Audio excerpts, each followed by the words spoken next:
Bună ziua la toată lumea, vă salut cu tot dragul, cu tot respectul și uitați, am hotărât să fac două vloguri astăzi până plec la muncă, să fac două vloguri pentru voi și să mai descrițim așa un pic atmosfera, că prea ne-am săturat răutăți de lucrurile astea rele, de atâta invidie și de atâta certuri și de foarte mult balamuc.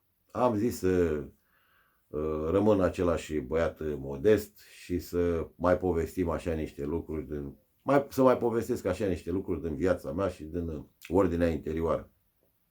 Azi voi face un vlog, probabil că am mai spus, dar am spus în mare parte așa, acum voi face mai detailat așa un vlog legat de vorbitorul intim, conjugalul intim la penitenciar.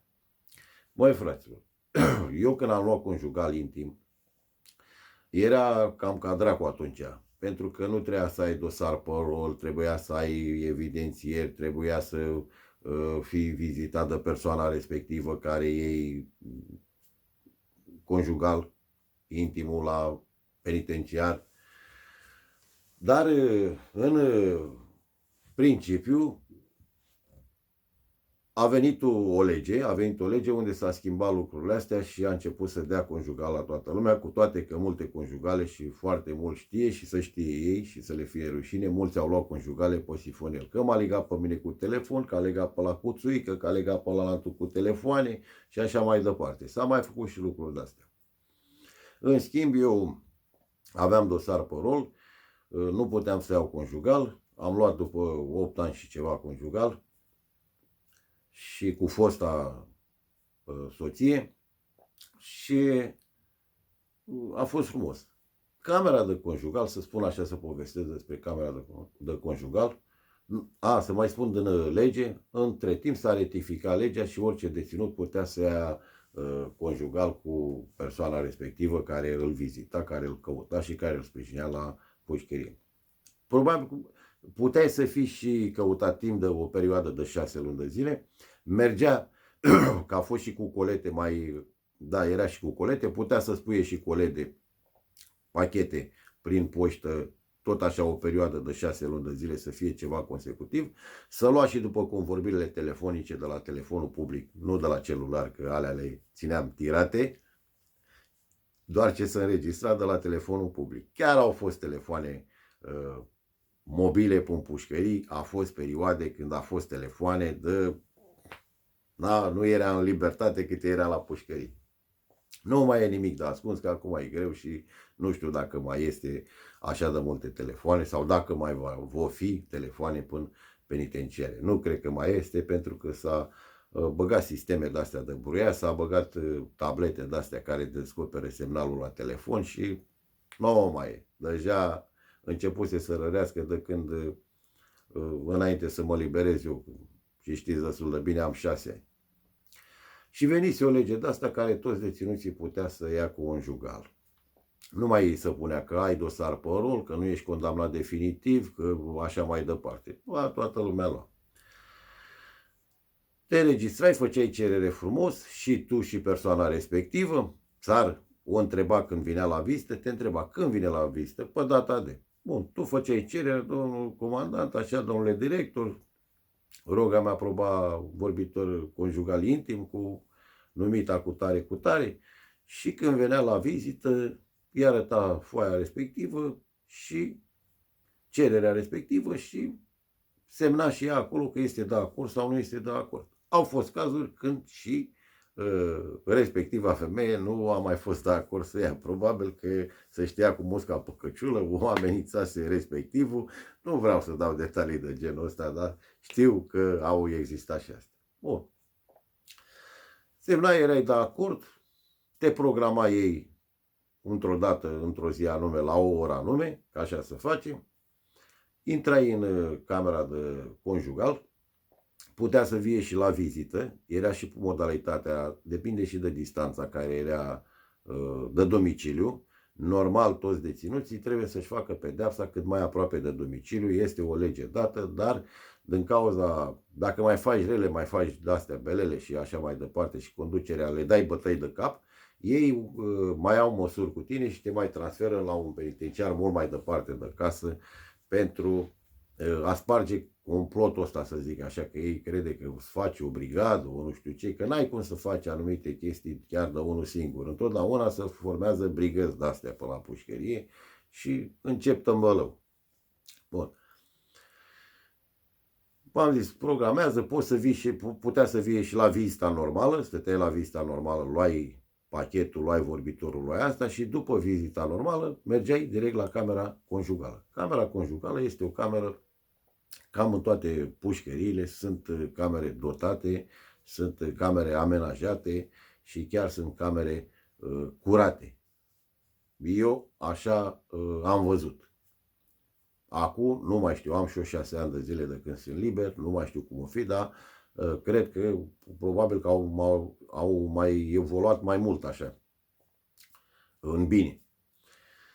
Mergeai în camera respectivă, te ducea majorul de la sector vizită la cameră, intrai în camera acolo unde era un pat, era televizor, era baie separată, lenjeria era curată, atâta că dacă vrei să-ți iei tu sau ea, putea să-și aducă și ea sau tu, dacă aveai, îți luai lenjerie ta de acasă și prosoape și ce era nevoie pentru conjugal și ți le foloseai palitele.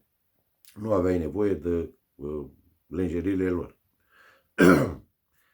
Rămâneai amândoi în camera respectivă, aveai 2 ore jumate conjugalul, 2 ore jumate, după aia mi se pare că s-a făcut 3 ore, tot a mai mărit așa. Și înainte, că aveai un fel de interfon de ăla. Deci înainte, sau orice problemă, dacă era vreo problemă, sunai la interfonul respectiv și atunci vinea ofițerul, vinea cineva, reprezentant de la vizită, de la vizita normală. Cei de la vizită se ocupa și cu vizita conjugală. Sunai la interfon și venea acolo și spuneai problemele, nu știu, eu știu, dacă se întâmpla ceva.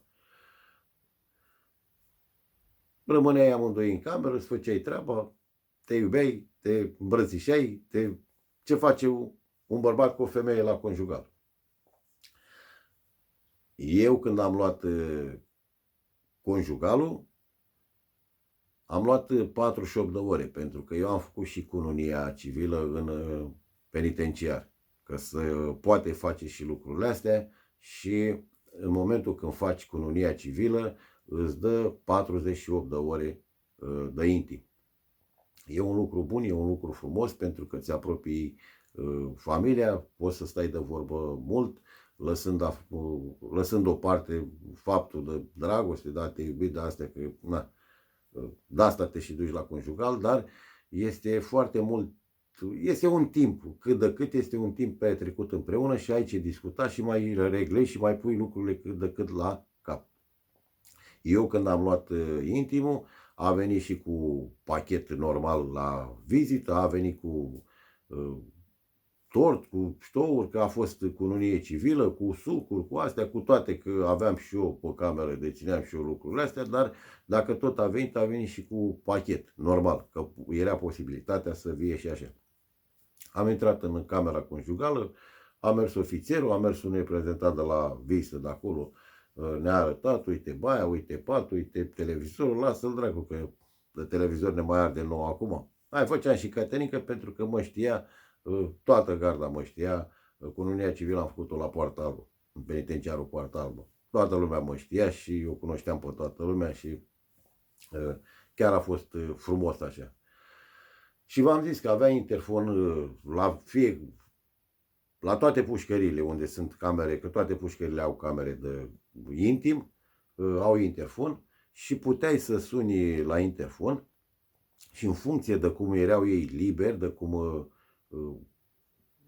puteau să facă niște chestii, puteai să suni și spuneai, bă, frate, vreau la magazin să cumpăr nu știu ce, țigări, dulciuri, suc, apă și ce era în magazinul penitenciar. Sau probabil că puteai să faci comandă de ceva, de un tort, de dă ceva mai așa și puteai să faci comandă și spuneai, băi, mi-aduci pe data de, că pentru că tu știai, erai înștiințat și tu și persoana respectivă de afară, că îi dădea numărul de telefon și suna, vedeți, doamnă, că pe data de aveți, știți destul de bine, ați vorbit cu soțul, cu așa, cu concubinul sau cum spunea acolo, aveți conjugal și la ora de trebuie să fiți prezentă. Gata. În schimb, puteai să suni la interfon și spuneai la sector vizită, bună ziua, sunt deținutul cu tare, uite așa, știa ăia oricum cine ești. Da? Te puneai și tu politicos așa, nu? Am și eu o comandă la magazin. Când poți să vii să mă ieși și pe mine să mergem până la magazin? Și venea omul respectiv de acolo, deschidea ușa pentru că te încuia în camera respectivă, n-aveai curte de aer, să nu înțeleagă lumea, n-aveai curte de aer, stăteai 48 de ore, cum am stat eu, stăteai în aceeași cameră și aveai baie, aveai condițiile necesare, te uitai la televizor, discutai, povesteai treburile tale, familiare, ce discutai tu acolo. Și ăla vinea, dacă aveai nevoie la magazin sau la asta, vinea și sunai, anunțai și spunea, băi, vezi că în 10 minute, în 20 de minute vin și te scoți să fii pregătit și mergi ori tu, ori doamna, ai înțeles, da? În principiu cam pe cel arestat îl scotea pentru că aveai cardul la tine și trebuia să faci plata. Că toți deținuții când îi arestează și ajunge pe penitenciar, nu știu faza dacă le face după arest, nu știu asta, lucrul ăsta sigur, dacă le face după arest, nu știu, probabil că o fi acum mai nou, dar în momentul când ajungi la penitenciar, îți face un card cu un contul tău, ai un cod acolo și unde te duci și plătești dacă ai bani pe cardul respectiv, plătești și iei produsele care tu le comanzi sau le-ai comandat sau ai făcut comandă la ele. Deci e un lucru bun cu conjugalurile astea, pentru că îți mai apropii familia, ții familia mai aproape și chiar este o cameră intimă, nu te deranjează nimeni, nu deranjezi pe nimeni, poți suna la interfon și dacă e probleme medicale și dacă e nu știu ce, că mai a fost întâmplări de-astea a fost nevoie de medical de ăsta între persoanele respective care au ajuns la conjugal și sun și raportezi acolo și ei ia măsurile care trebuie. Dar în principiu camera este intimă, nu te deranjează nimeni, nu deranjezi pe nimeni, este separată, cum ar fi, chiar dacă e, cum să spun, e blocul aici, pușcăria, camera intimă e undeva în partea cealaltă, într-o altă latură a pușcăriei, unde chiar nu te deranjează nimeni și nu deranjezi pe nimeni și nimeni nu are nimic cu tine, ești în intimitatea ta acolo și te desfășori. Nu cred că are camere de luat vederi, nu știu să spun, dar nu cred că are, că n-ar mai fi ceva intim și ți-ar încălca intimitatea asta. Eu nu cred că are camere. Numai dacă iese vreo ceartă între cei doi, atunci vine trupa de intervenție, vine ofițerul de servici, vine, filmează cu cameră, cu tot, că au mai fost cazuri când cel arestat a venit și a vătămat-o pe respectiva care a venit în libertate, probabil din discuții, din prostii, că multă lume face din lucruri de-astea orgolioase și din lucruri de-astea proaste, micinoase, sau de băi, nevasta a fost așa, băi, nevasta a umblat cu ăla și atunci, prinzându acolo, omul să răzbună dacă e prost de minte și ajunge la lucruri proaste, oribile și urâte. Fraților, vă salut încă o dată, multă sănătate, vă salut cu tot dragul și puștii ăștia din ziua de azi, fiți cu minți, fiți liniștiți, mergeți la școală, formați-vă o meserie, vedeți-vă de treaba voastră și evitați anturajele nocive. Dați la o parte orice prietenie, indiferent de durata ei, când simțiți că prietenul de lângă voi sau anturajul vostru este nociv și vă trage la rău. Evitați lucrurile de infracționalitate și bucurați-vă de viața asta frumoasă, pentru că merită să fie trăită și să fie trăită frumos. Numai bine, multă sănătate. Forța Șacalii! Voi veni în continuare cu alte live-uri, cu alte vloguri frumoase, sincere și adevărate, așa cum v-am obișnuit eu, și abonați-vă la canalul meu de YouTube. Laur Șacalul, vă aștept cu mare drag, fie fete, fie băieți. Zi bună la toată lumea, lăsați câte un like, lăsați câte un mesaj și să ne auzim cu bine și sănătoși în continuare.